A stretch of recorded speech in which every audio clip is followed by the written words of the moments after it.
give us more money. So this is highly guaranteed looking at the performance that we've done in the past for the Ministry of Education. I just wanted to assure you that. Thank you. There's one question on monitoring. Yeah. You know, you go to colleagues, correct? And this is the problem that I have with the Zambians. Everyone has this guy hard. People are not afraid to utilize money the way it is said to be utilized. The guidelines are there, especially on the grants. We even revised them. Who is supposed to be in the committee? Huh? People from around that school, right? There are committees which are supposed to be formed. So how do you let a head teacher sign anything on her own? So because they are now not getting money from parents, the money which is going there is government money. Right? When they used to say, bring Cobra, bring this, bring that, bring money to be paid for, by the parents. We try to leave the parents for the money, people are giving them the money. So that monitoring is actually supposed to be around that school itself. It's not a one-man show. The guidelines are, maybe we should produce guidelines so that we come and give them members of parents. So that they check to say that we are ready. How to use that money? And who is supposed to be that committee? The guidelines are open. We revise them. First, when we just started, we realized there was a loophole. Then we revised them. And then the division again until they still receiving information so that people are using school funds. So I think we will do that before you, when are you raising? We have enough paper to produce the guidelines for it. Chairperson, if you can allow me to add on to the issue of monitoring. I've since written, I'm now just going away from the feeding program, but the schools that are being constructed. I've since written a letter to the Clerk of National Assembly, and I've asked that if they can give us a date for all the members of parliaments that are in those areas where we're constructing all those 120 schools, so that we can have a meeting and an audience to give you a go-ahead that you need to assist us monitor quality, monitor even the pace at which these projects are moving. Because we need to make sure that come deadline December next year, these schools have to be completed, and that's what World Bank has stated. So, but sometimes we understand the fact that when we have not given you this go-ahead, you also tend to think, oh, these are projects for means of education, they'll think we are interfering.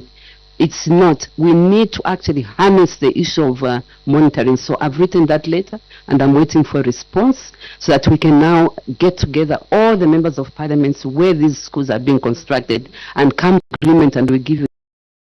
You need to help us monitor so that we fulfill these projects. Thank you so much. I thought I should bring it to the table. Thank you. PS, you have walked through the Honorable Minister. You have assured us that this supplementary you are requesting, as Honorable Minister indicated, is coming from that assurance that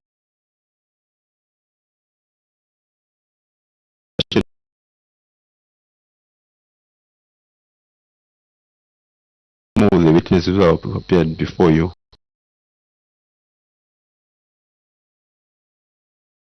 performance. It's about 34%, and this is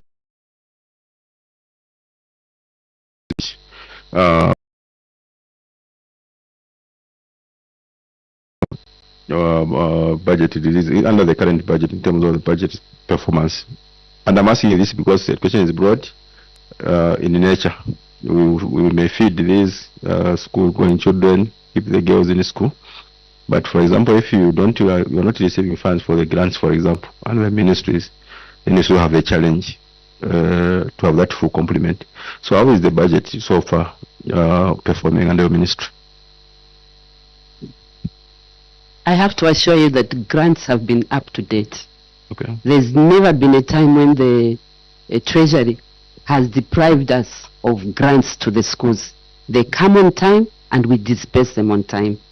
The only change that has taken place now is that whereas in the past they would just offload everything to us for the budget, now we are asking according to the needs so that we don't make the monies that we are having remain docile. So they have to at least be put in places where they can even earn interest and so on. So every minute, as and when we require those monies, we write quickly and they offload. They've never been a time when they've never done that. So it's up to the needs, and instead of just giving us everything at one go, we are the ones requesting as and when the needs arise. And it's been fulfilled. Thank you so much. Thank you. Honourable members, we are winding down now. I have seen two hands, Honourable Mioto and Honourable Momba, in that order, and then we'll close. Thank you, Honourable Chairperson. Honourable Minister, the PS has responded that there's no missing of releases of these grants. So now, I didn't want to ask this question, but that response causes now some conflict in my mind. Why is it then that there's erratic supplies? For example, some schools will have a month or two no food. Those the school feeding program. So if there's this continuous releases, where is the breakage? Thank you. Thank you. Honourable Mumba. Thank you very much, Chairperson, and thank you, Honourable Minister. This one is to the PS. I think she raised an issue that I'm interested in. She has talked about meeting members of Parliament for the schools that will be that are going to go into construction under the World Bank project. I also wanted to find out from her if she will find time to also meet the members of Parliament where the schools that were catered for in the 2024 budget, which were under the ceiling of those that are 10 years and above, I think, in terms of construction. And I know the PS is aware of my school in Flera, Murundu, which started construction in 2012 or 2013, whether there will be such a meeting for us.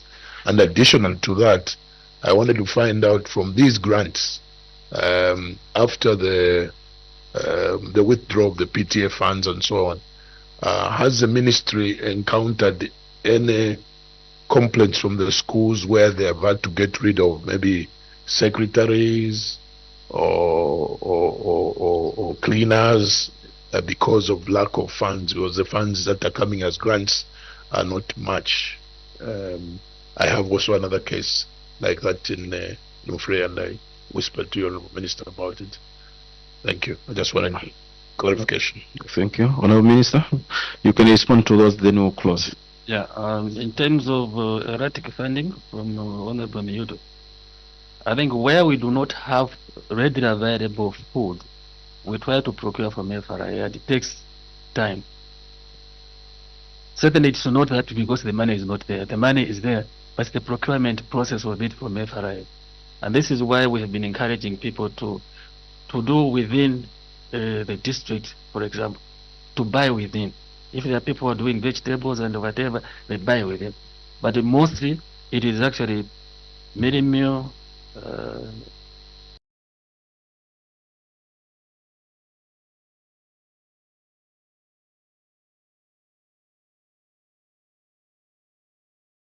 all in all, the money is there, but it's the procurement process of it, especially if we are buying from FRI.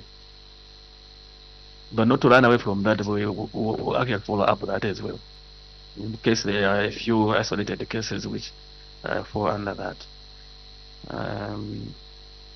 Meeting MPs over those incomplete.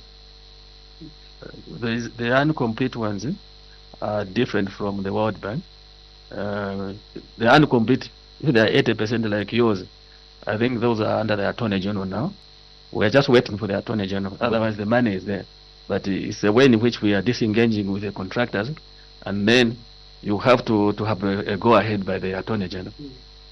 So we're just waiting for the Attorney General, and I think 2 days ago I spoke to him, and he promised that he was going to give us some opinion which we asked for. I think by next week we should have that. So one by one you'll be told. You will just see people coming into that school and they are working. Okay. Honorable Minister and your team, thank you very much for coming to appear before the committee. We end here cover of the laws of Zambia in terms of the immunity that which we gave you earlier on. We also end here. Do have a good day. Thank you very much. Thank you. Thank you.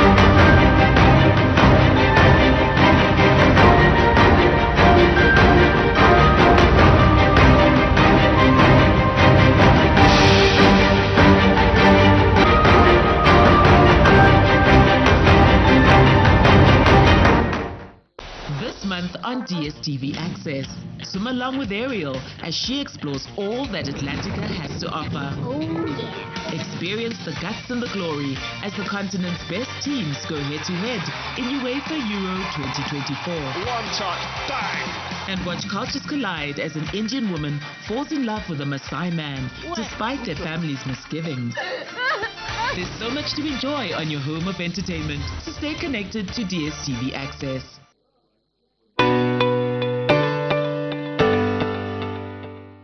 You can now advertise on Parliament Television and Parliament Radio.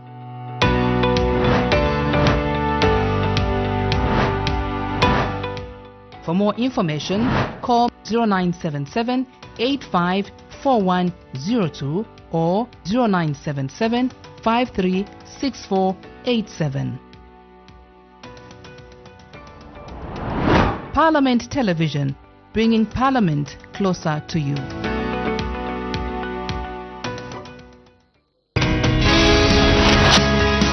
Her Honor, the Vice President's question time. Questions for oral answer understanding order number 76. For a matter to be admitted, it has to be of recent occurrence. Continue watching Parliament TV, a channel dedicated to bring Parliament closer to you.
There were 59,439 registered cashew nut farmers in Western Province.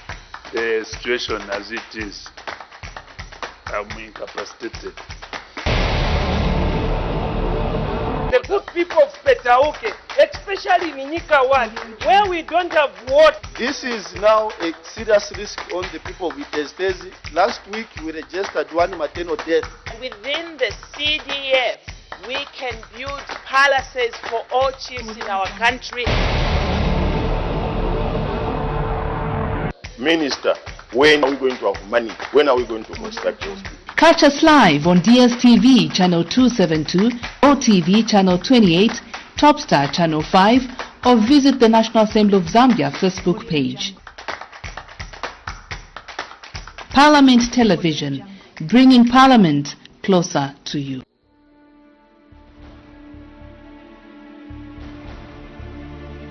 Zambia.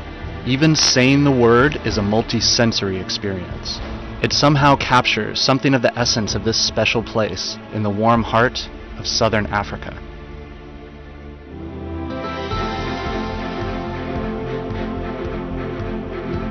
Take in the mighty Zambezi River, the majestic Victoria Falls that form Zambia's natural southern border, and the national parks overflowing with wildlife.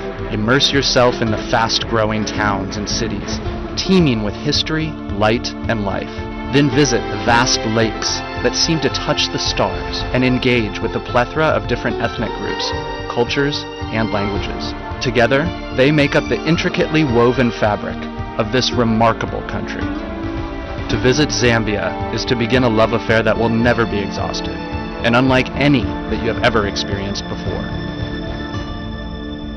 For all the superlatives that man has used in his attempts to describe Victoria Falls, none are able to do this incredible natural wonder justice. You have to see it for yourself. It is a truly awe-inspiring experience. Livingston, once Zambia's capital, and the Zambian side of the falls have become a mecca for discerning adventure tourists. Peer into the abyss from Devil's Pool at the edge of the falls. Career down the powerful rapids from Batoka Gorge in a whitewater raft. Bungee jump from the historic Victoria Falls Bridge. Or fly over the falls on a flight of angels.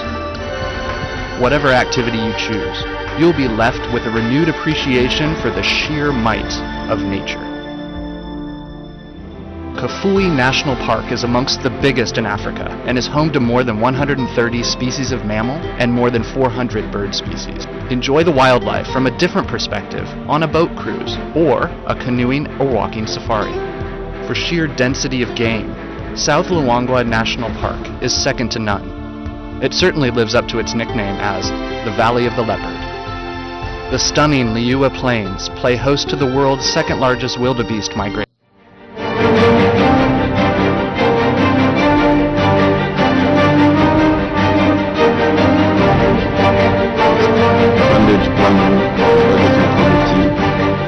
Where we are looking at the supplementary estimates of expenditure number 1 of 2024, and your ministry is one of the beneficiaries from what was allocated. And because of that, we thought it would be good to hear your submission before this committee, and we're happy that you have made it to appear before the committee. But before we start, what we'll do is let me allow you to introduce your team, and then because of the time limitations, I will not allow the honorable members of the committee to introduce themselves. For those who may have questions, we'll do so maybe by the time of asking questions. So introduce your team, then we'll start.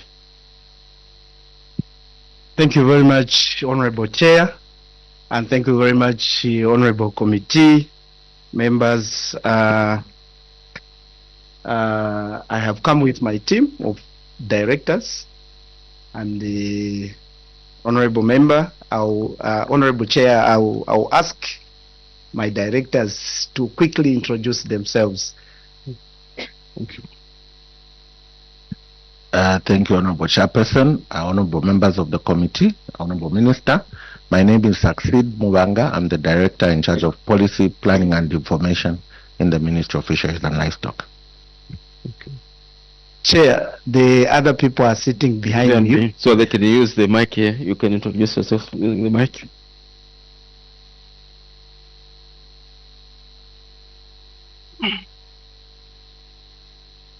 Good morning, Honorable Chair. Good morning, committee members. My name is Clement Mkuka. I'm the head of procurement from the Ministry of Fisheries and Livestock. Thank you.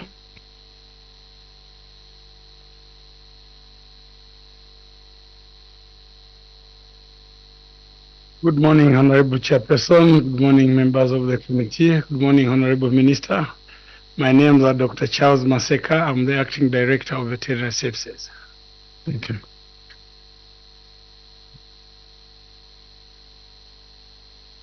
Good morning, Honorable Chair. Good morning, Honorable Committee. My name is Mwambilo Kavemba. I'm Assistant Director, Livestock Development.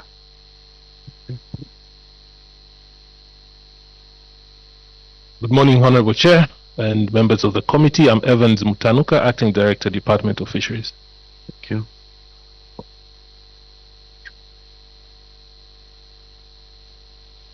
Good morning, Chair. Good morning, members of the committee. My name is Caroline Smush Chipango. I'm Principal Budget Analyst. Thank you.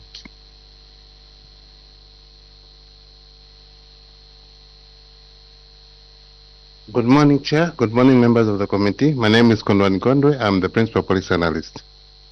Thank you. Honorable Minister, you can introduce yourself, sir. Thank you, Honorable Chair and Honorable members.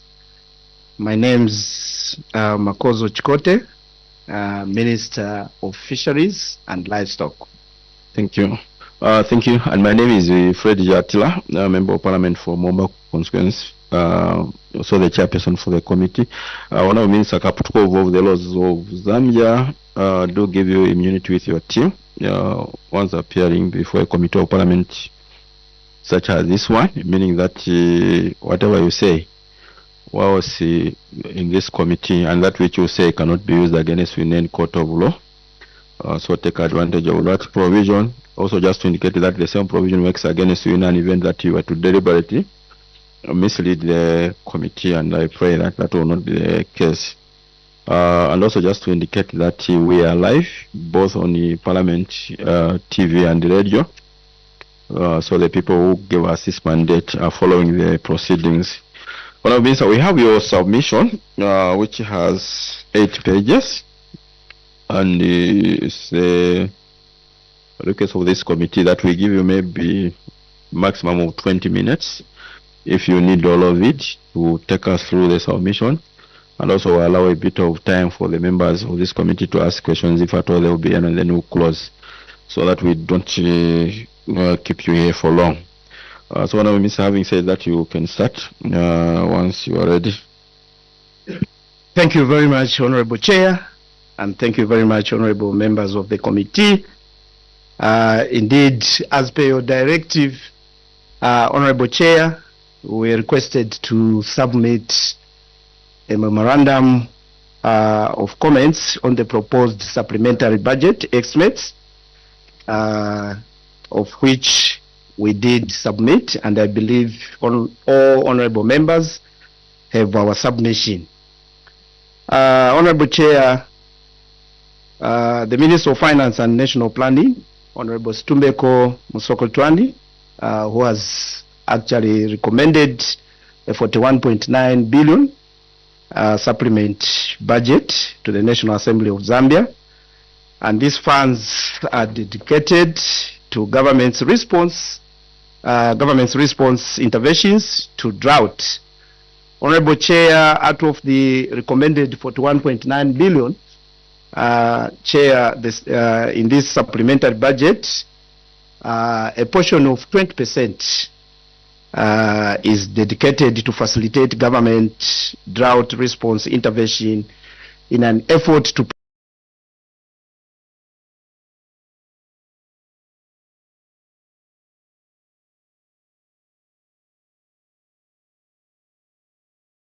response by the disaster. Honorable Chair, these interventions are aimed at addressing the impact the drought has on our both livestock and wildlife. To this end, Honorable Chair, I want to bring to attention of the committee that out of the proposed or recommended million, and out of which has been earmarked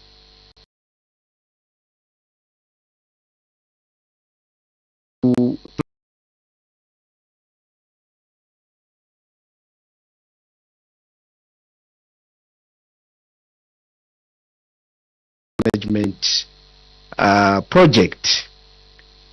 Honorable members, I want to quickly justify how important these supplementary estimates are towards the subsector. Honorable members, you may wish to note that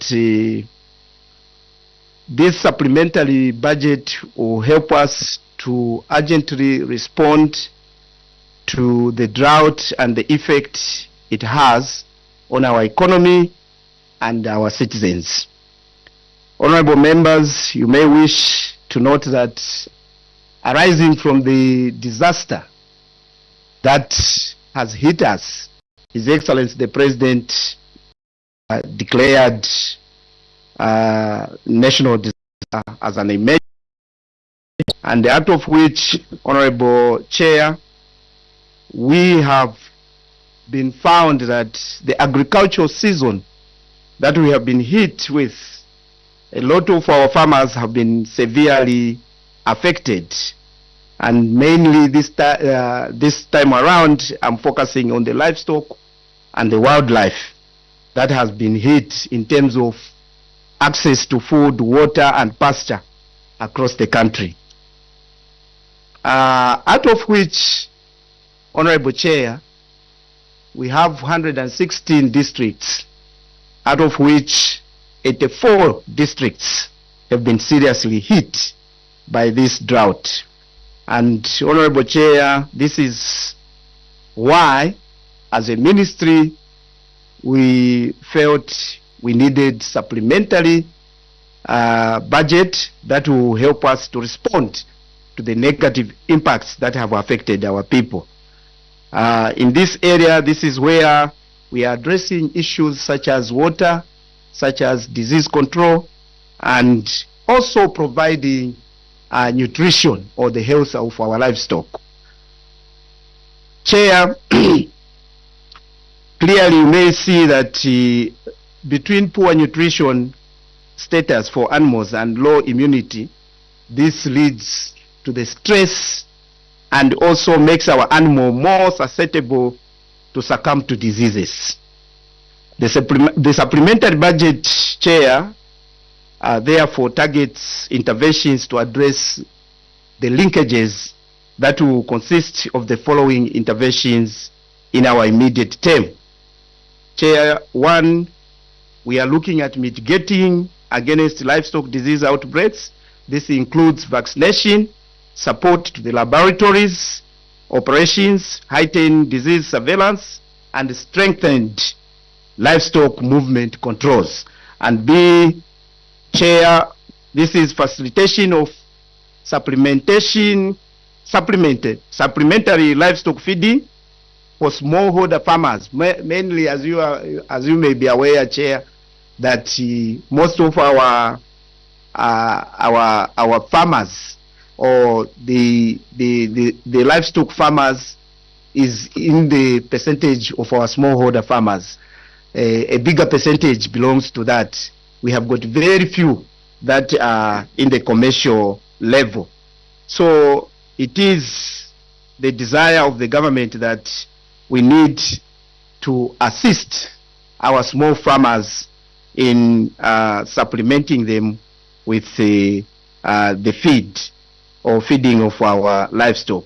And also, Honorable Chair, to make sure that the nutrition for the animals is enhanced during this time they are going through difficulties.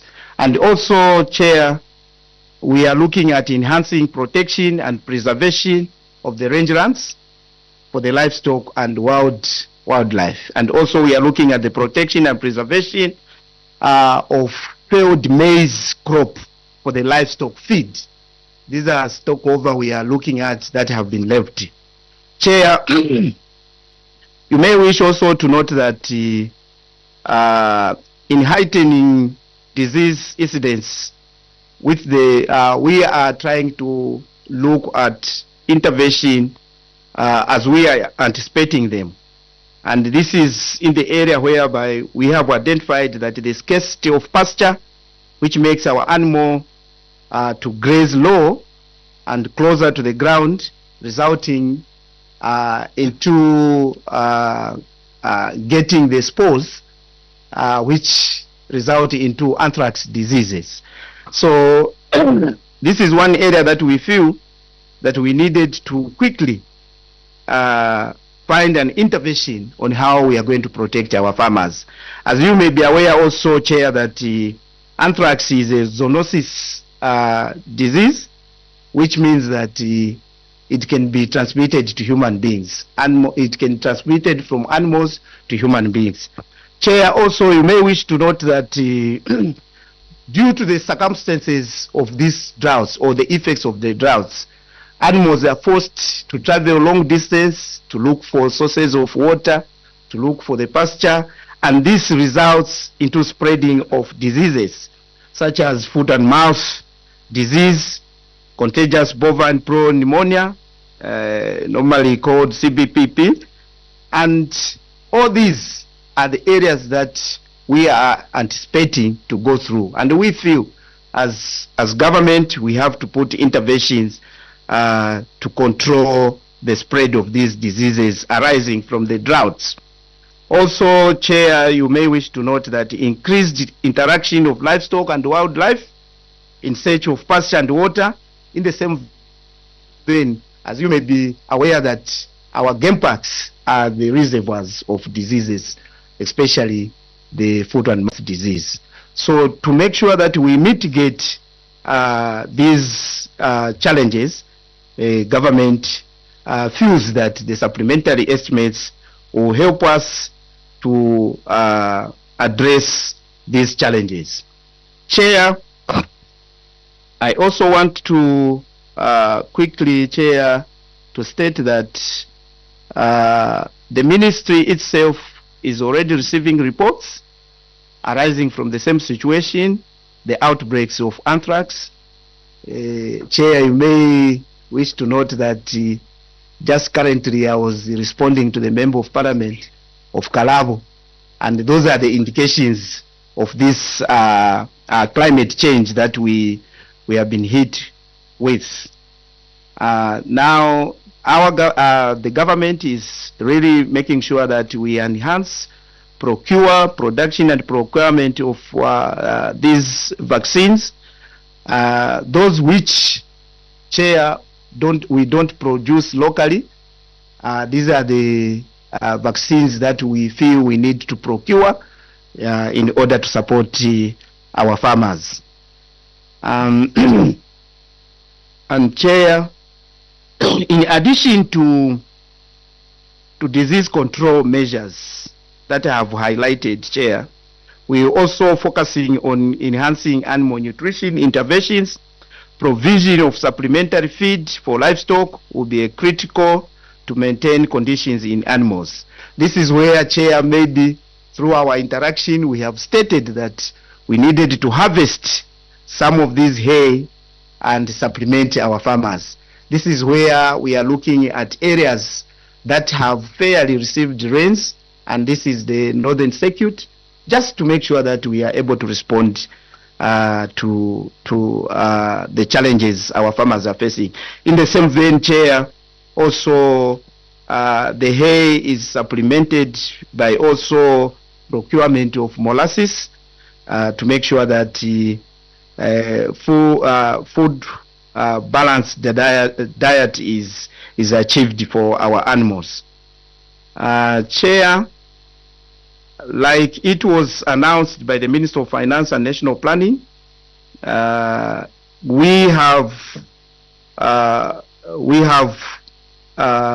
stated that the proposed resources the government that has put in place is that the 17.2 billion will definitely come from the declarations of savings. You may wish to note that committee that a number of activities in our ministries have been cut, things like restrictions on the travels and also, workshops and so forth. This is where we are going to raise that money. Additionally, also 4.3 billion will come from the cooperating partners, like you heard, we did make a call to make sure that cooperating partners can come on board to support our drought response. Also, a 3.8 billion will come from additional revenues that have been raised this year, and we are not part of the appropriated revenues. And this also includes the dividends posted by the Bank of Zambia. Chair, further, you also wish to note that a 16.6 billion is proposed to facilitate through additional concessional financing. Chair, the supplement budget, like I stated in my preamble, Chair, is very critical, and we really urgently require to upscale our disease prevention and control, which will help us to minimize the negative implications on our economy. Chair, livestock production and productivity will also improve the nutrition issues that I have already mentioned. Chair, you may wish also, the committee may wish also to note other relevant information, such as this ministry, Chair, arising from what I have just said. We proposed a budget of 1.5 million. But of course, as you may be aware, that as government, we have managed to propose to be given an allocation of 460 million. In this budget that we earlier proposed, there were a number of issues that we are supposed to attend to, both in the immediate and long term, medium and long term. So the resources that we have, Chair, which have been allocated to attend to these things that I've mentioned, is 460 million, which will definitely look at the immediate interventions that we have set as government and as a ministry, to make sure that we preserve the gains that we have made as a sector.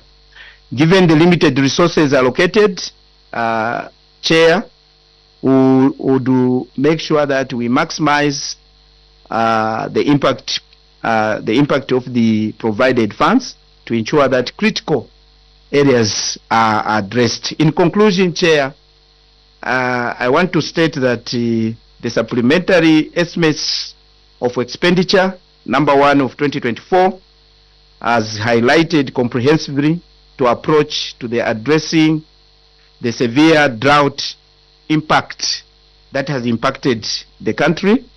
For our Ministry of Fisheries and Livestock, the supplementary budget provides critical resources to mitigate the adverse effects on the livestock and fisheries, supported affected farmers, and to ensure that the resilience and the suitability of these sectors amidst climate changes.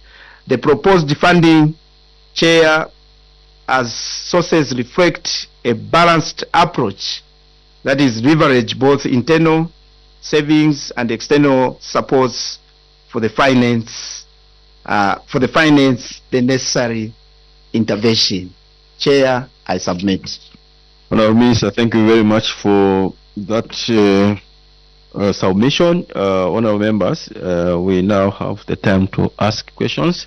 I see 3 hands. We'll start with Honourable Simushi. I heard someone from your team by the name of Simushi. Yeah, there's some Madam Simushi there. I don't know the relationship is. We'll start with Honourable Simushi, then Honourable Mijelo, then Honourable Mabenga, in that order. Honourable Simushi. Yeah, thank you, Chair, and thank you, PS, for that detailed presentation. PS, I think you agree with me that... Minister. Sorry, Minister. Sorry. Yeah. Sorry, Minister.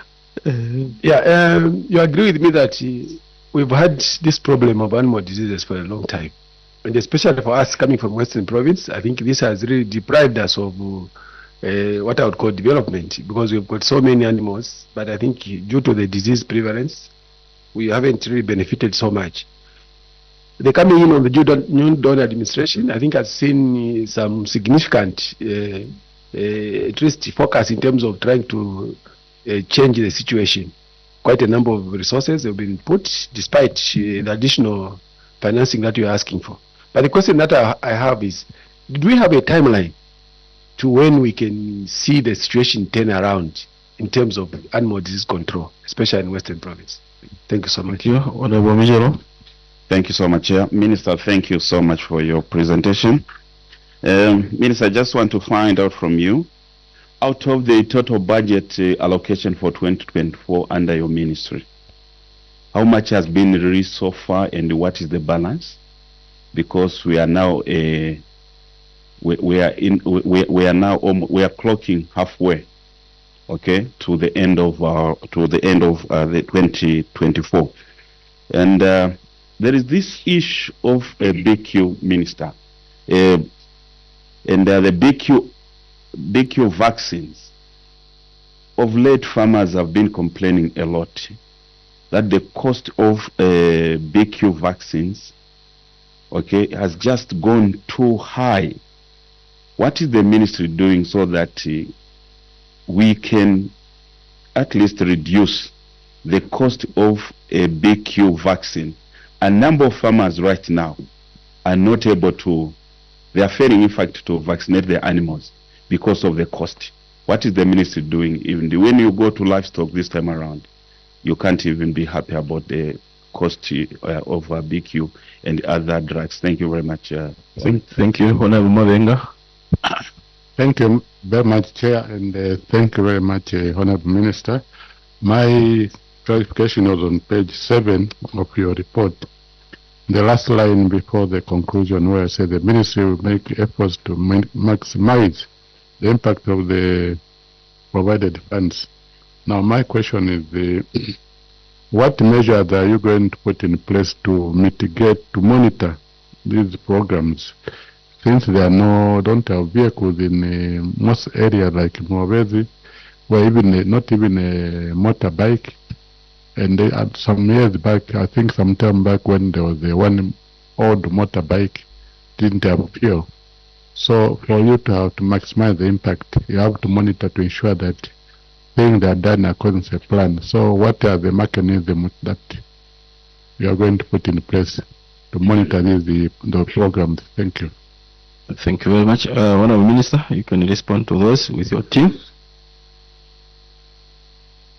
Thank you very much, Honorable Chair, and thank you very much, Honorable Members that have made some follow-up questions. Honorable Smushi, he was asking to find out what is the timeline given in relation to disease control, especially that we have been having this disease situation or disease burden in the country. And specifically he mentioned about Western Province.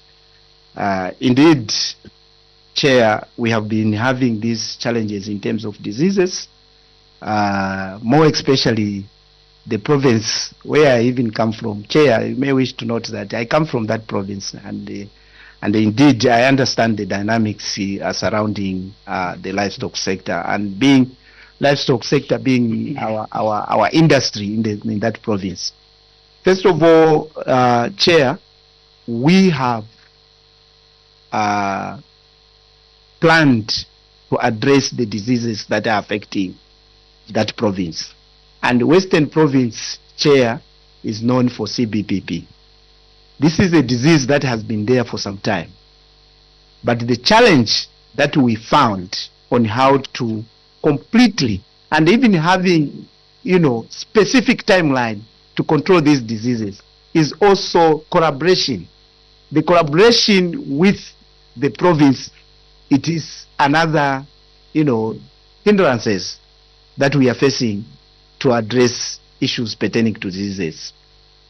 You may wish to note, Chair, that in 2022, experts came up with a roadmap on how we are supposed to control CBP in Western Province, which they even elaborated to say, given 3 years of implementing the strategy, we'll be able to control the diseases in Western Province. But it was received by, a lot of resistance.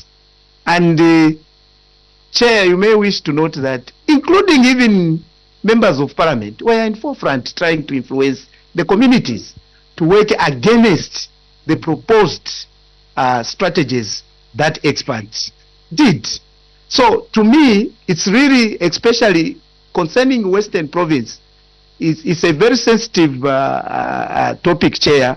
And actually, since you already warned me about time, because this I really required enough time to explain the details surrounding disease control in Western Province. You can still maybe another 3 more minutes or so. One under that, we still have a bit of time. I can see the Chair is very interested in this. So, Chair, CBPP is a disease that you cannot vaccinate and cure the disease. The only methods that you can make sure that CBP is eradicated is test and slaughter. That one, the people of Western Province have to know it. If we are to finish CBP in Western Province, we have to take that route. But if we just want to build the immunity of our livestock in Western Province, which they seem to agree vaccinating, that is just the issue of just building the immunity of an animal. It does not mean that if animals are already infected with the disease, then when you vaccinate them, then you have treated them.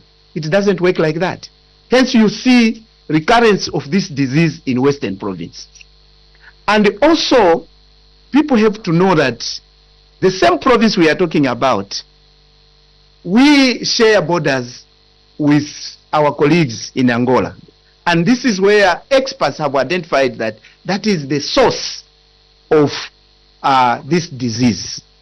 Hence, other than the advice our experts gave, the government has come on board to rekindle the cordon line, to control the movement of these animals from the source, which I have just said it's Angola, to be interacting with our animals. That's one of the measures that this government has put in place.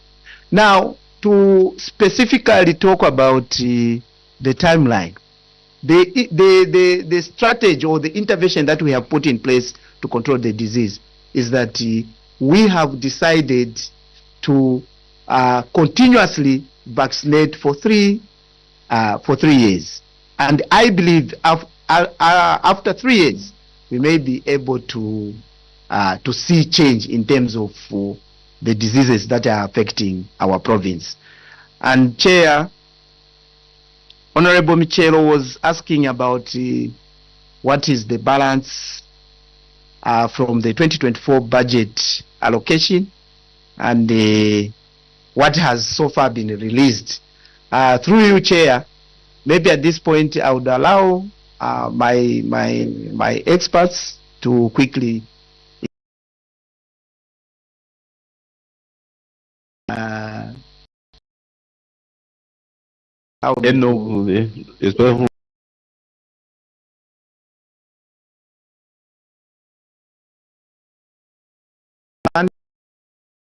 he has picked up that question. Okay.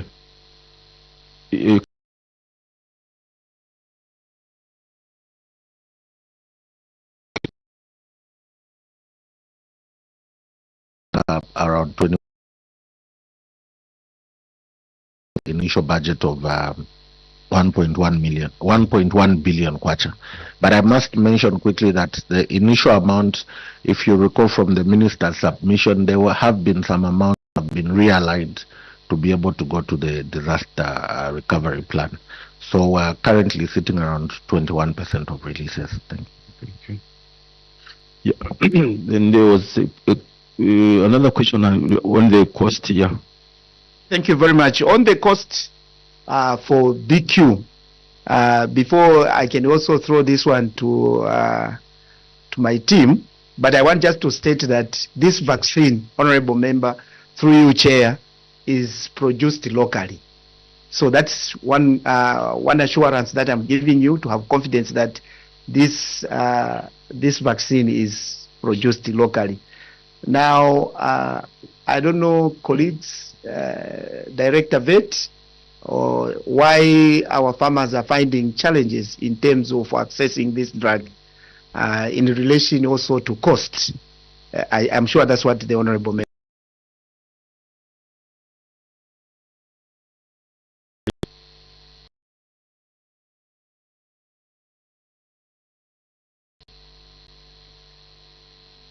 Thank you, Chair, and thank you, Honorable Minister and committee members. Currently, the vaccines that we are producing locally, BQ costs 100 kwacha per 100 meals.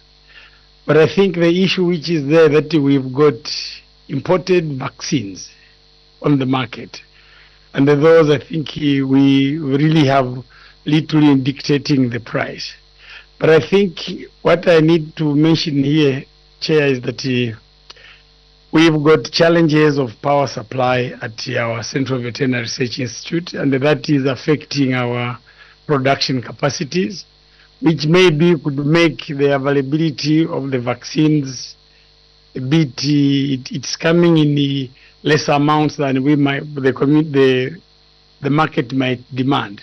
But normally our distribution points is that we've got it at our certain points within the provinces. I know, Honorable, if you get to Monze, unless maybe, as we are saying, that it comes in smaller quantities, so the bulk of it is absorbed. But the pricing, I think we feel that at that price, the imported one is expensive, of course, and the most of it is combined vaccines. Normally they would put BQ and anthrax combined in one bottle and call it blanthrax, and then the prices gets high. I think that is my submission.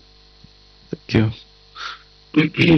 Then there was a question from Honorable Mavenga. Thank you, Chair. The last question from Honorable Mavenga was saying we have assured that we are going to maximize on the funds, but now in areas such as like Mlovezi, where they have no transport, what mechanism are you going to use to make sure that the money is maximized to the benefit of our people? Honorable Chair, I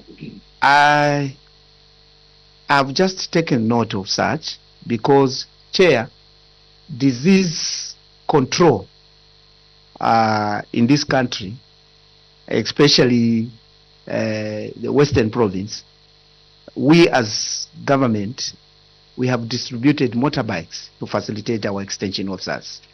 So I really wonder to note that Mlovezi has not been provided with the transport. I really need to make a follow-up, because what I have on my desk, Chair, is that Western Province, I have already distributed new motorbikes to facilitate disease control.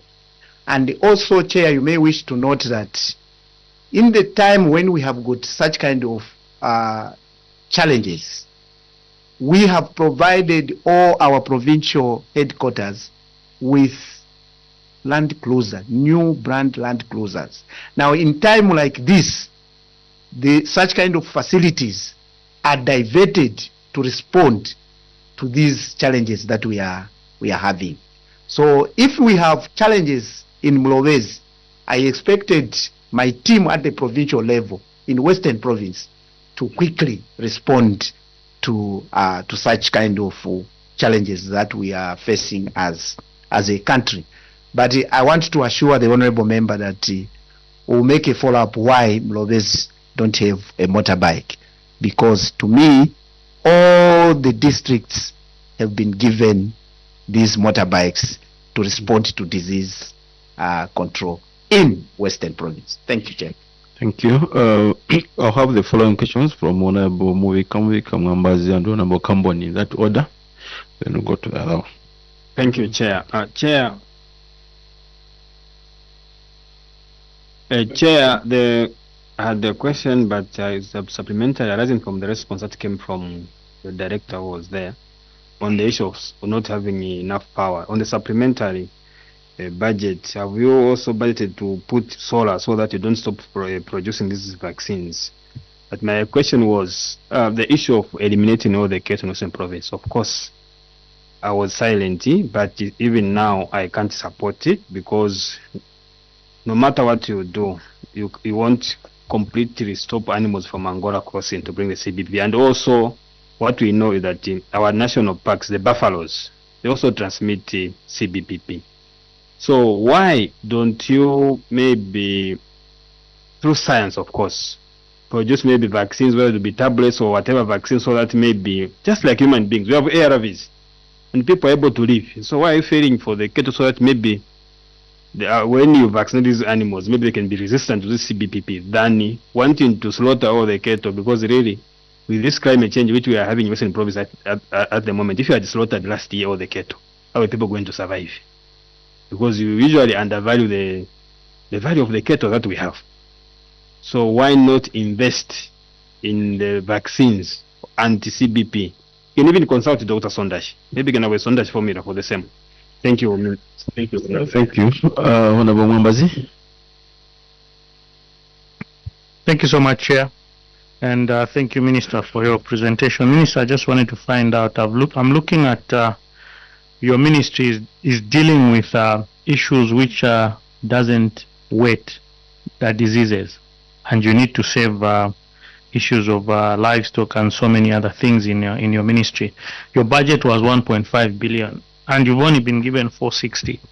What priority items are you realigning to start with as you await for some of these other funds, other maybe from cooperating partners, as it were? Thank you, Chairman. Thank you. Honorable Kamboni. Yeah, good morning, Minister.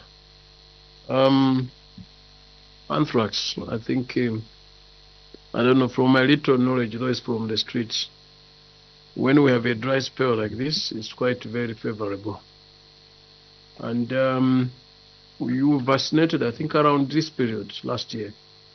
And I'm not seeing activities now.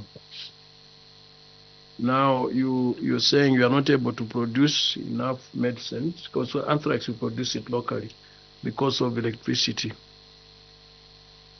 I just need an assurance. When are you starting to vaccinate the animals on anthrax? Because almost a year now. And what are you doing about your labs there where you produce the same on the electricity part? Does that budget include putting solar there? I think really there are fridges and other, with the kind of lithium batteries we have there. It's a 2 days job if money is there, and they can have the power they need to produce more. Just a comment on those. Otherwise, your budgeting, I think, is well balanced. And we hope also in Kalomo we'll see those food supplements as well. I'll monitor that. Thank you very much. Well, Minister, you can respond to that. Thank you very much, Honorable Chair and the Honorable Members. Honorable Member for Shangombo is saying no matter what you do, there's nothing you are going to do with the CBPP.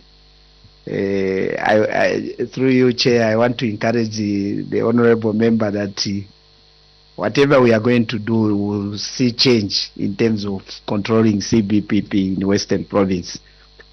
First of all, on the issue of power, that's one of the priorities that we have set on the table as a ministry, because we know that once we address this challenge, Chair, we are responding to so many things in terms of the production, efficiency, lead time to diseases and so forth. So this is one of the priorities arising from whatever resources that have been allocated in disease control. We are going to prioritize to make sure that we have got stable power supply for our CVRI to continue producing the vaccine. Then on the issue of CBPP, my honorable member has just mentioned, even went further to say even our national parks are contributing to CBPP. There is no connection. If I was to ask my scientists, will tell you that there is no connection in terms of our national parks with CBPP. The only thing or the only disease that we can get from there is the FMD. That's what I was saying in terms of the national parks that you have just mentioned. And also, I want to state that he did mention that why can't you find vaccine like we have done to COVID and other diseases. Indeed, that does not mean that researchers have gone to sleep. They are working around the clock. Research is ongoing, but that cannot, that I cannot assure the members that tomorrow we are going to get a vaccine and start vaccinating against CBPP. Research are ongoing to make sure that maybe in future we might find vaccine that is going to treat CBPP. But the immediate interventions that we can do is the one we are just doing by building on the immunity of the animals if we are to avoid issues of test and slaughter, because it's, I know, I come from that part of province, and I know what our culture is all about towards the animals. But the fact is, Chair, I want to make it very clear that no matter whether we still stick to our culture issues of treating CBP traditionally, our animals will still we'll keep on losing our animals. So it is an encouragement that I think that if we are all of us to team together and adhere to the experts' advice, we'll be able to minimize the issue of CBP in Western Province.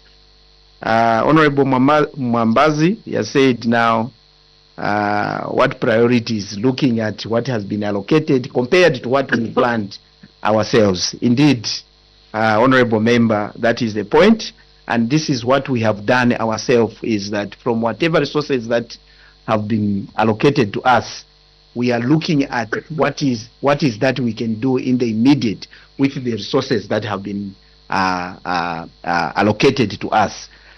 Things like the one I've just said, providing power to our CVRI to start producing these vaccines.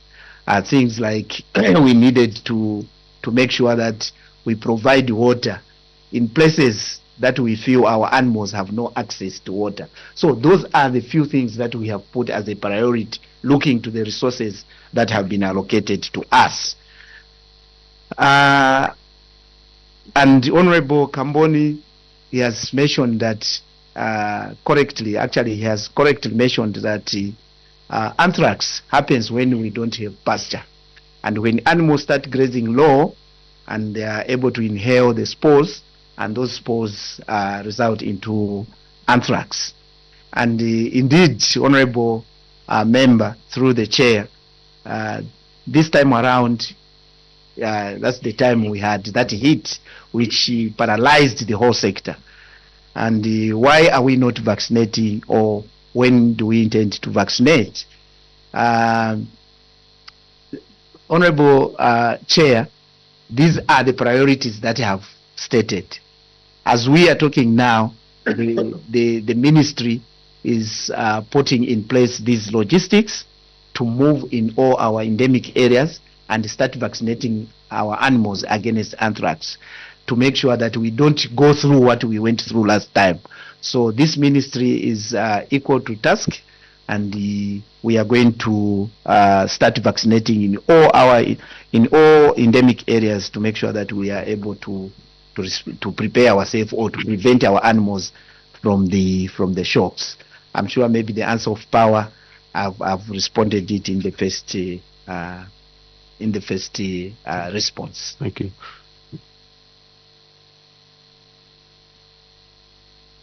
Chair, if you can allow me just to quickly go back to give assurance, the Honorable Member, Mawenga. My experts have confirmed that 5 new motorbikes were allocated from Lobes. Thank you. Thank you very much. Honorable Minister, as we wind down, I think about two or three, but very briefly. Before we used to have the Ministry of National Planning. Now we have merged the two, Ministry of Finance and the National Planning. Ministry of National Planning basically used to look at issues of national planning holistically. Going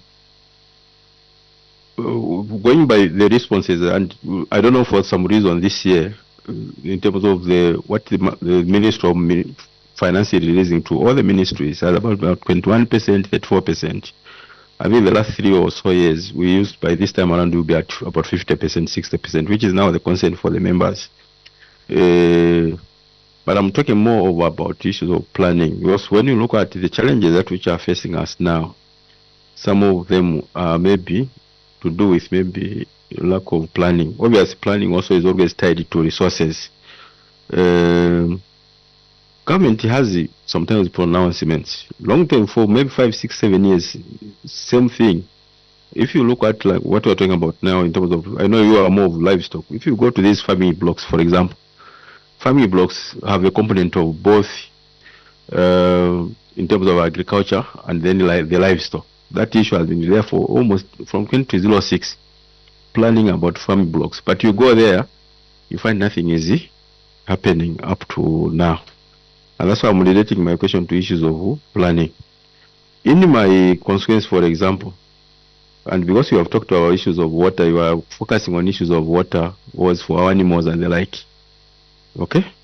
2018, my constituency was given a dam. I'm just giving an example. It was given a dam, an Amaili dam in the Chefichona. To date, that dam has not been done. Okay? And we're talking about 7 years down the line. Where are we failing as a nation? Is it issues of lack of planning? Even when we have resources at time, because when you look at farm blocks, for example, that I've given 2006 up to now, we can't even point to say this one, the farm blocks is maybe even at 90%, 100% running, which would have fed the nation now. All these crises of food would have not been there. So where are we failing from you, not you, Honorable Minister? You're not a technocrat, but from these technocrats. You give a dam 7 years down the line, there's nothing, not even one year has come to even do the marking and all that. That was number one. Then I saw also in your report where I've indicated that part of the money which is going is to keep the animals, nutrition of the animals, by issues like giving issues like the hay. Hay, for example, is you do it during the rainy season, isn't it? My question is, do you have enough hay like for this season? Because this is an emergency. And sir, when you talked about all this, I've not heard much about issues of fisheries. Everything I've talked about is to do with livestock. But if you go now in Wanginga River in Kalabo, they don't have fish. Zambezi River also, they don't have fish. Which will affect nutrition issues for our people. I have not heard anything in that line. I don't know what happened to the fish they had. I don't want to go in those lines. But they don't have anything. I haven't heard you start talking about issues of from the fisheries department point of view. Maybe you can just talk about those, respond to those, then we close. Thank you very much, Honorable Chair. Quite loaded and very difficult issues to. I will try to attempt to respond to what you have said, Chair. Issues of planning, like you have stated that before, you did mention that these were different ministries. National planning was on its own and finance was on its own. Now that they are now together, when it comes now to government pronouncements against the implementation, it looks like these things are not moving in the same direction. Why do we have such? First of all, like the example that you have given me about the dams, there are a number of factors that have contributed to some of these dams not to be done. The first one I would tell you is that these are the dams that were being designed without community involvement. That ownership of the community also matters, because these are the projects that are designed for the communities. I'm sure we needed to change our strategy. I think that's where now your planning is coming in. We needed to change our strategy that whenever we want to introduce an activity, we need to allow the communities to have a sense of ownership, and that will see us having these things, giving us results. The second issue is in some, I'm not saying all, in some there have been too much of political interference. Experts have been directed against their some of all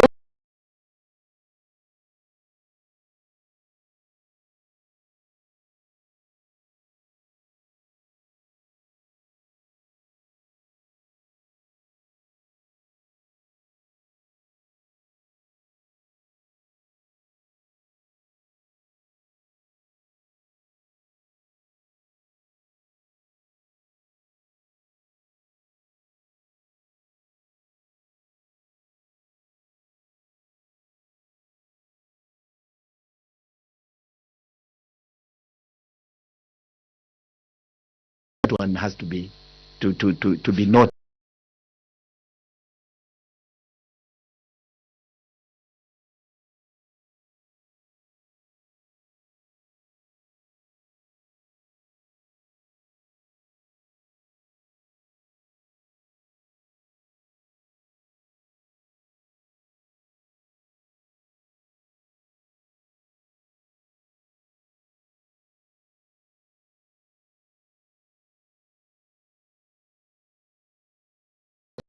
The production of our livestock going up.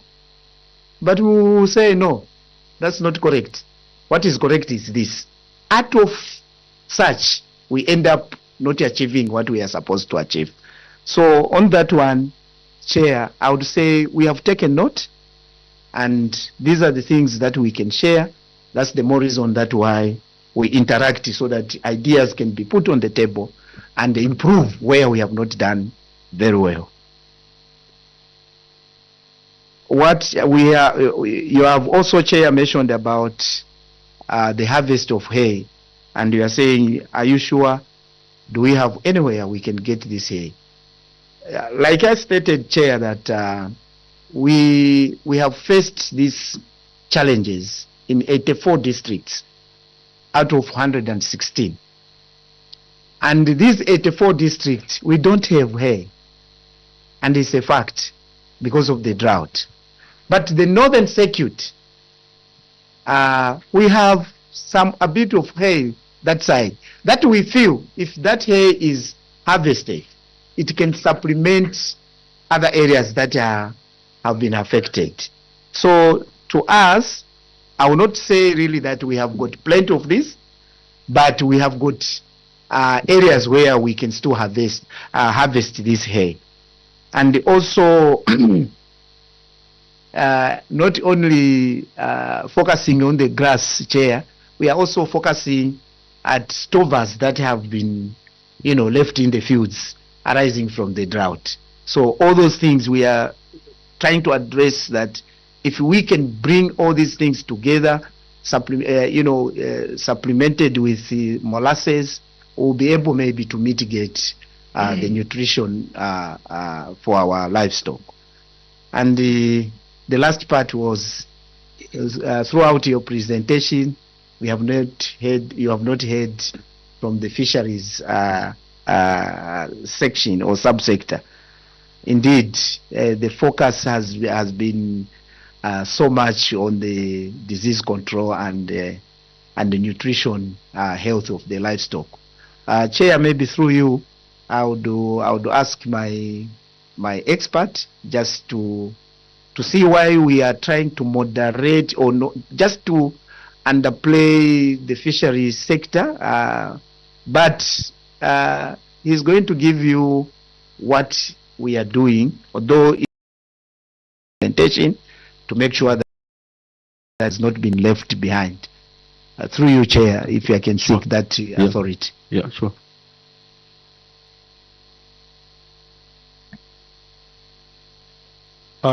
Thank you, Chair, and thank you, Honorable Minister and members of the committee. Indeed, that observation is very correct, but I think if you noted from the Honorable Minister's presentation, our budget was quite substantial. It was 1.5, but because of also the limited resources, I think we needed to look where are the critical areas at this point in time to support the subsector. So I think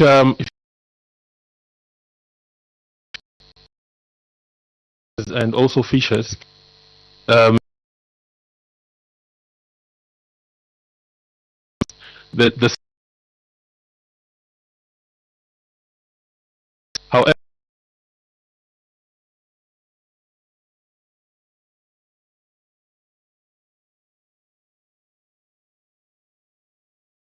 improve the quality of the improving our indigenous species. We don't have to depend so much in importing exotic species to promote fish farming.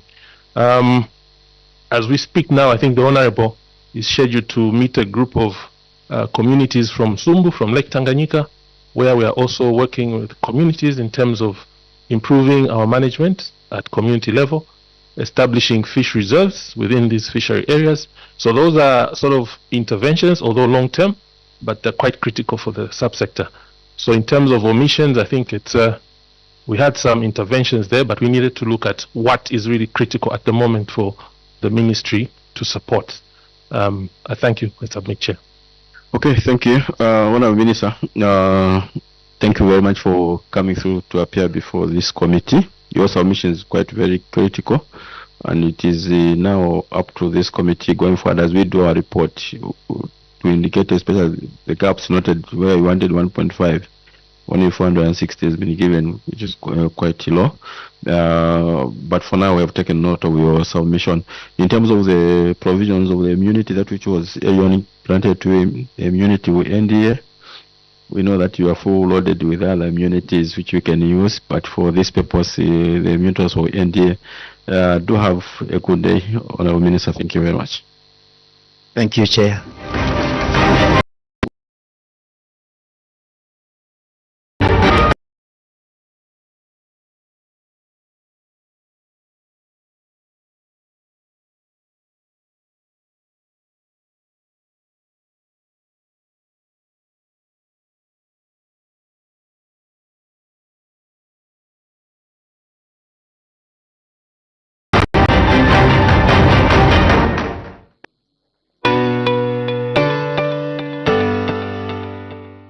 You can now advertise on Parliament Television and Parliament Radio.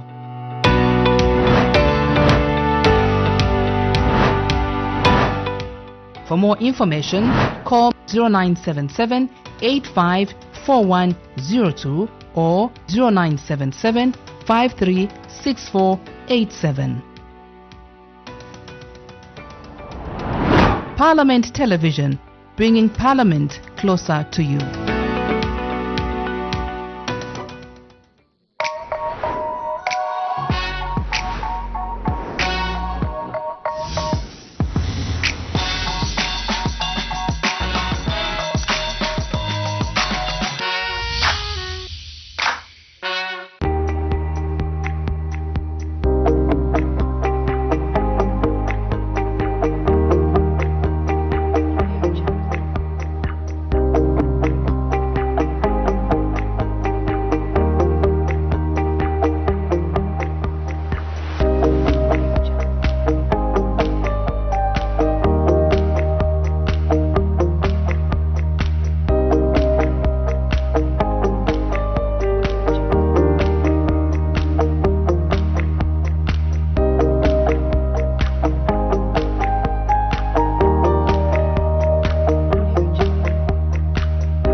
my heart.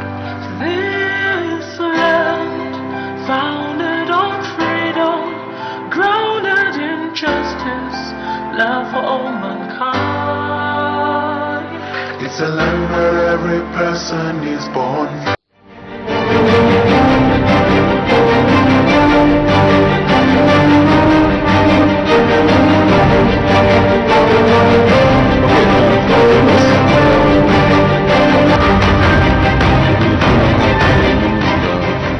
Southern Province and his team.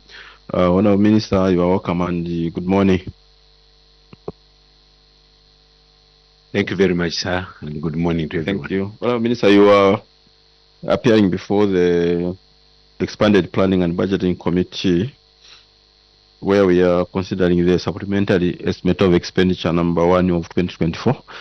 And we have noted that your province is one of the provinces that which funds were supplementary funds have been allocated, and because of that, then one of the members of this committee thought it good for us to interact with you, just where you take us through your submission, which we have received, so that then you take us through your submission. Then after that, then we allow also the honourable members of the committee to ask questions if there will be any. So, but what we'll do is, before we start, let's just do some round of introductions, introduce your team, Honourable Minister. I will not allow the honourable members of the committee to do that because, as you see, we have a huge number of them. So, to cut in terms of the time, let's just allow you to introduce your team and then we start. Thank you very much, Honourable Chair. My full name is Credo Nanjua, MP, Minister for Southern Province. I'm accompanied by our Provincial Permanent Secretary, Dr. Namani Monze, and also our staff. One of them is Mr. Inambao, Assistant. Maybe they can introduce themselves. We want to hear their voices also. Maybe they don't speak, but they have the brain. Yeah, let's hear their voices. The Chair and Honorable Members, my name is Monze Namani, Permanent Secretary, Southern Province. Thank you. You can use the mic. Yeah, the mic there. Good morning, Honorable Chair. Good morning, Honorable Members of Parliament. I'm Michael Inambao. I'm Assistant Director, Provincial Planning Unit, Southern Provincial Administration. Thank you so much.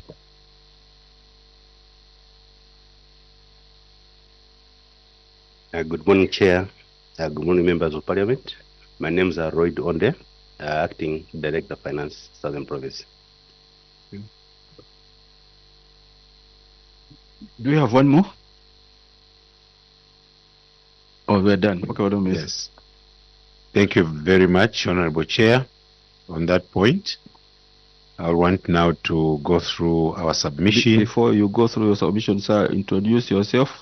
I did. Also, oh, you did, huh? Yes. Okay, if you have done, before you go ahead, sir, we want to confer you also with the Cap 12 of the laws of Zambia in terms of the immunity as provided for. So you have full immunity as you appear before this committee, Honourable Minister, with your team, meaning that whatever you say, being in this committee, that which you say cannot be used against you in any court of law. However, the same provision works against you in an event that you were to deliberately mislead the committee, which I pray will not be the case. And also just to indicate that we are live both on the Parliament, TV and the radio. So the people will give us this mandate following the proceedings. Okay, Honourable Ministers, having said that, is it okay, say, if we give you maybe a maximum of 15 minutes, if you need it, to take us through your submission, and then we allow members to ask questions? Thank you very much, Honourable Chair, and we appreciate the immunity given to us. We hope that we can go with it to Southern Province. Unfortunately. Honourable Chair and all colleagues, our submission is consideration of the supplementary estimates of expenditure number 1 of 2024. I hereby submit for the consideration of the supplementary estimates of expenditure number 1 of 2024 for Southern Province, which is amounting to 13,038,919 and 3 ngwe, under head 98. Overview of the supplementary estimates of expenditure. As Southern Province Administration, we requested for no objection to retain the 13,038,919 and 3 ngwe funds, which were not spent in the year 2023. These funds mainly relate to capital expenditure for construction and rehabilitation works, specifically for construction of dams and drilling of boreholes in various districts, which is broken down for dams and boreholes, 6,642,837 kwacha and 72 ngwe. Rehabilitation of Maramba Cultural Village and Youth Empowerment Funds is 4,636,592 and 95 ngwe, while 1,759,488 36 ngwe is for the operation of funds for different line ministries, departments, and districts commissioners' offices throughout the province as tabulated below.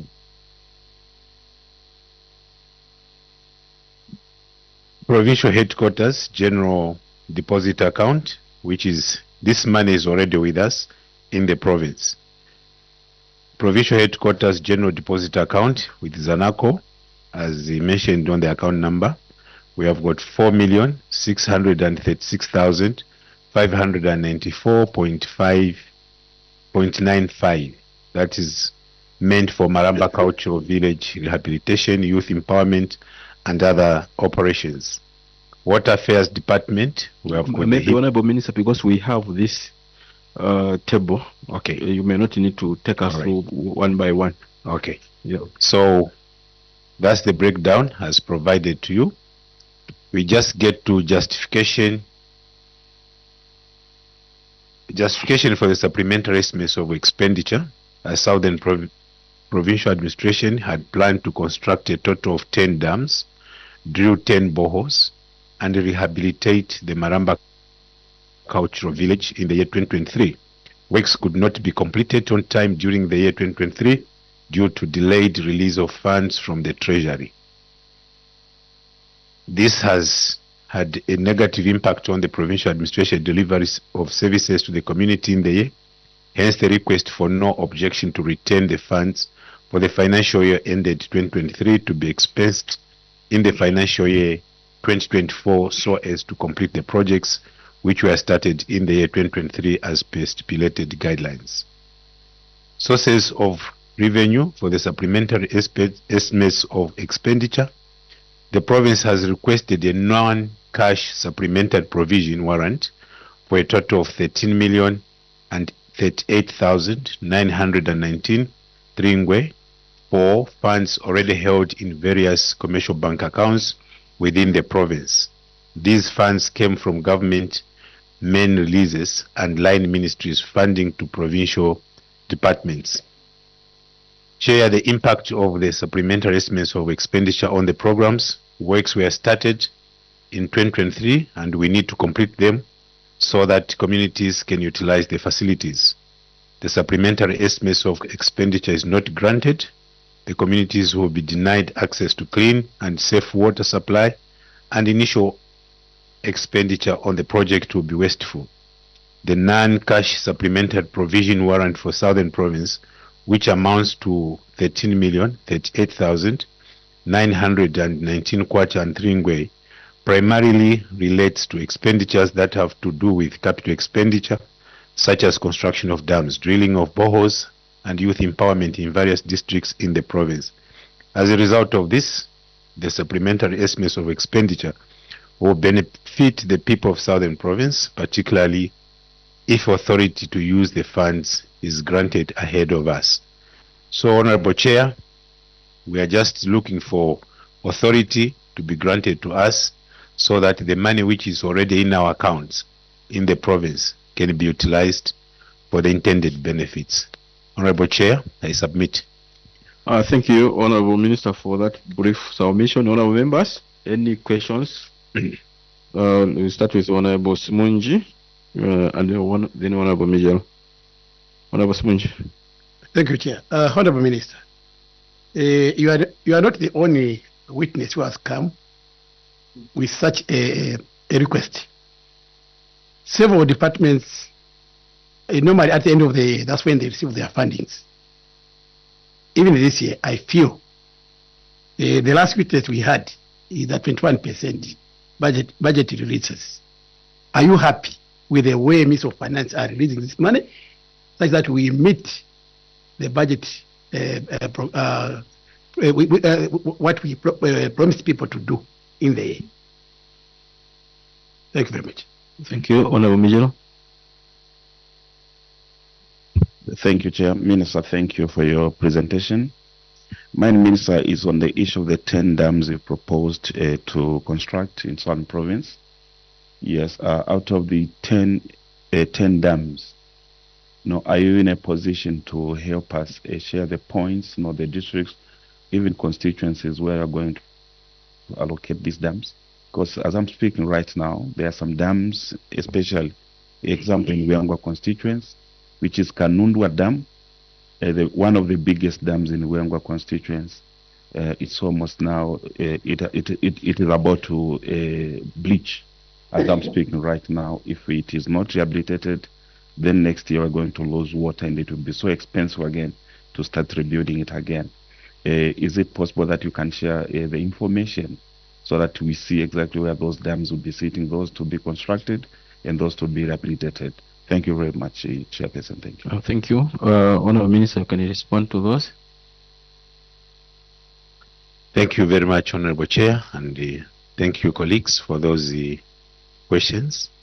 What I can say is that definitely it has created a challenge for us when funds are released, especially some of these funds you find they are released in December, maybe the last 2 weeks of December. We cannot exhaust this kind of funding, and then we risk losing it the way it has happened now. To say that, are you happy? I may say, maybe I'm not happy. Yeah, because it creates a challenge to us. For example, some of these monies are general operations for district offices. So it means that districts have been limping for this long time, and it becomes a challenge for them. But not knowing what is the real reason why funding is released late, like in December, the challenges that the ministry may be beyond their control. But it's our wish that funds can be released on time so that we are able to complete all projects and programs within the fiscal year so that our people can benefit. On the other one, for the dams, yes, we have this program, which I may not be able to share it off the cuff right now, but we have scattered them across the province in various districts. We know what is obtaining in Wengwa, of which actually we have also made a good submission to the Ministry of Water so that we can have those commercial dams which can help our people to respond to the drought situation that we are going through now. We start harvesting water when we are blessed with enough rains, instead of losing that water to the rivers, to the Indian Ocean. At least we'll be able to harvest it and conserve for the future use. So we are looking actually for more dams, bigger dams, more costly than this, which we cannot program here, which we did not budget under here. But now we have done a fresh submission so that we have got those big dams which can permit our farmers to do irrigations and many other economical activities, so that it can promote also winter planting of maize and other crops. Thank you, Honorable Chair. Thank you. Honorable Minister, in terms of coordinating with the other, say, ministries, how are you working? I ask this question because Minister of Water, we know colleagues have been given some supplementary funds. The same goes to the Ministry of Livestock and the Tourism. Okay, tourism mostly is to do with the wildlife. But Ministry of Livestock, Ministry of Water has been given funds also, and also in their submissions they have indicated that their focus is on these hard hit areas, including the southern province.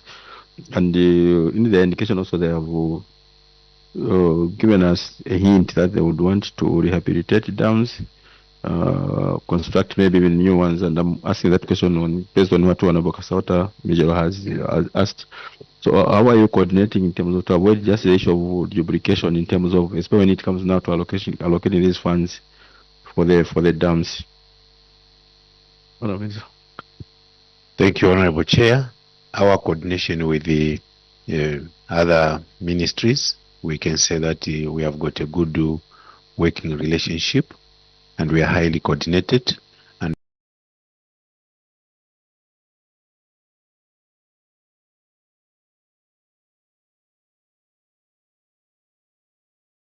through the Office of the Vice President and JMMU, so we are able to consolidate all these programs in the various provinces with the ministries, so that whatever we are planning in the province, it is also the same thing that those ministries are talking about. So when we talk of these dams, the bigger dams, we are actually under the umbrella of what is coming out of the Council of Ministers through DMMU. So the coordination is very good, Honorable Chair. Thank you. Thank you. Any other questions? Honorable Smushi? That will be the last one, I guess. Yeah, thank you, Chair. Mine is just a quick one. I'm looking at the request from the province that they want funds that were already given to them to be returned. So I know ordinarily this request should have come last year towards the end. What I don't know is whether this request was made, maybe it was given or denied, so that it now has to come this time. Honorable Minister.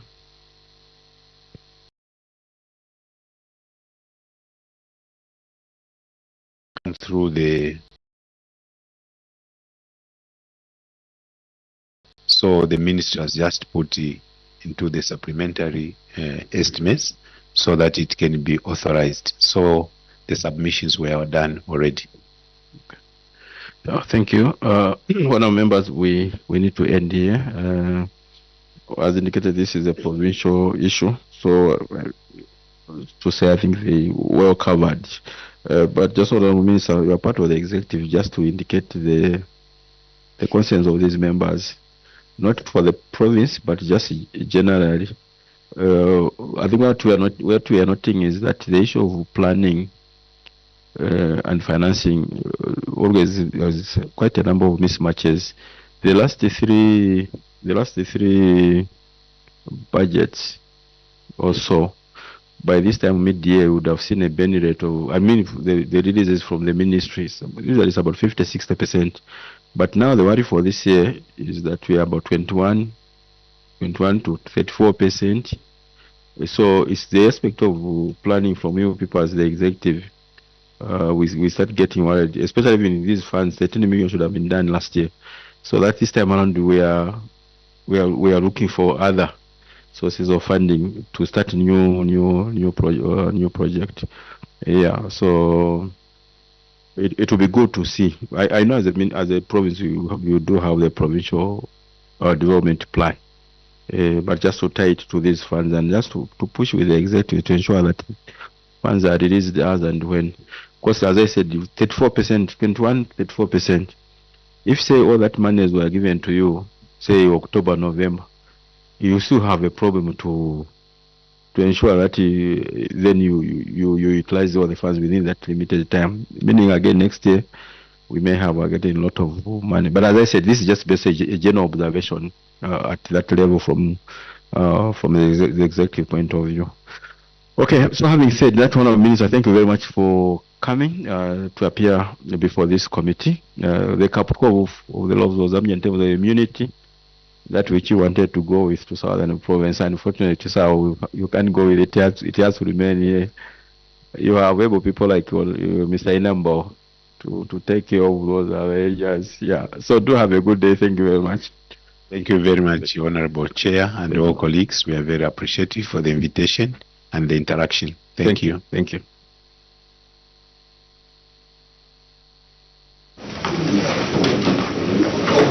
Go back with your hand.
You can now advertise on Parliament Television and Parliament Radio.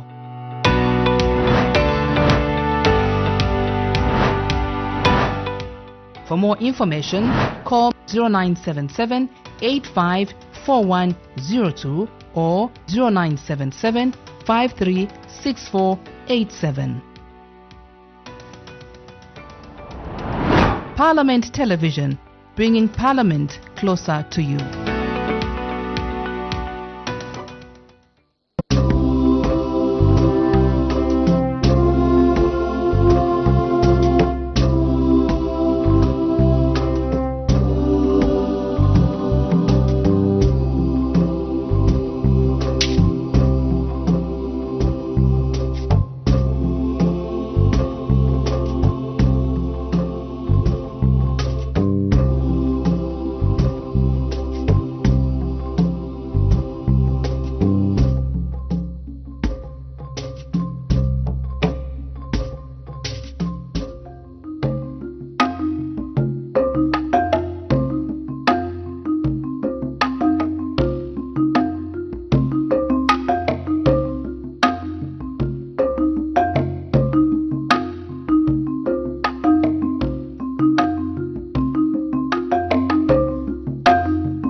So another part of the Jewish history of this town is in fact the Pioneer Tower behind me.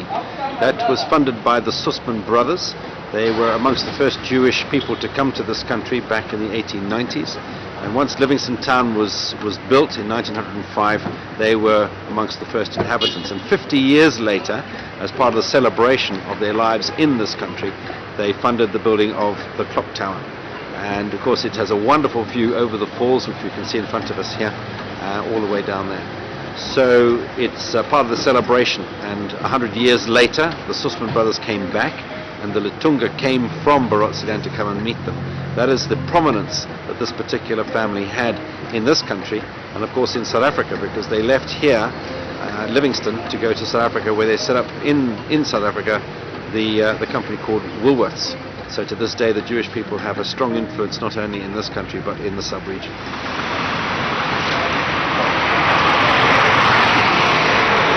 This is Nicky Iljon's shop. The Iljon family, of which there were various members of it, were one of the first inhabitants of the new town of Livingston.